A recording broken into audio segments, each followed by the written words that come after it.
వేసవిలో విద్యుత్ సమస్యలు ఉంటే 1912కు కాల్ చేయాలని చీఫ్ ఇంజనీర్ బాలస్వామి వినియోగదారులకు సూచించారు. నాణ్యమైన విద్యుత్ సరఫరాకు ఇబ్బందులు లేకుండా చర్యలు చేపట్టినట్లు తెలిపారు. బుధవారం సాయంత్రం మెదక్ విద్యుత్ సర్కిల్ కార్యాలయంలో మీడియా సమావేశం ఏర్పాటు చేశారు. కొత్తగా విద్యుత్ సబ్స్టేషన్ల పనులు ప్రారంభమవుతాయని చెప్పారు. ఎంత అందుబాటులో ఉన్నా కూడా ఎంత అడిగినా కూడా అంత బడ్జెట్ ఇవ్వడానికి గవర్నమెంట్ రెడీగా ఉన్నది.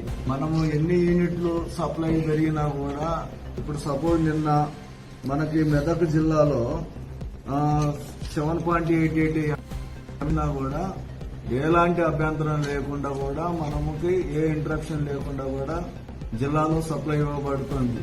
అదేవిధంగా రూరల్ జోన్ లో 10 జిల్లాలు ఉన్నాయి. ఈ 10 జిల్లాల్లో కూడా హైయెస్ట్ 90 MU వచ్చినా కూడా ఎక్కడ కూడా ఇంటరప్షన్స్ లేకుండా 33 kV 11 kV LT side, consumer side, agriculture side supply కూడా ఎలాంటి ఇంటరప్షన్ లేకుండా సప్లై ఇవ్వడం అనేది జరుగుతున్నది. ఇంకా ముందు కూడా సమ్మర్ సంబంధించిన పనులు అన్ని కన్జ్యూమర్లందరికీ క్వాలిటీ సప్లై, నాణ్యమైన సప్లై ఇవ్వడానికి కూడా అన్ఇంటరప్ట్ సప్లై, ఒక నిమిషం కూడా సప్లై పోకుండా సమ్మర్ లో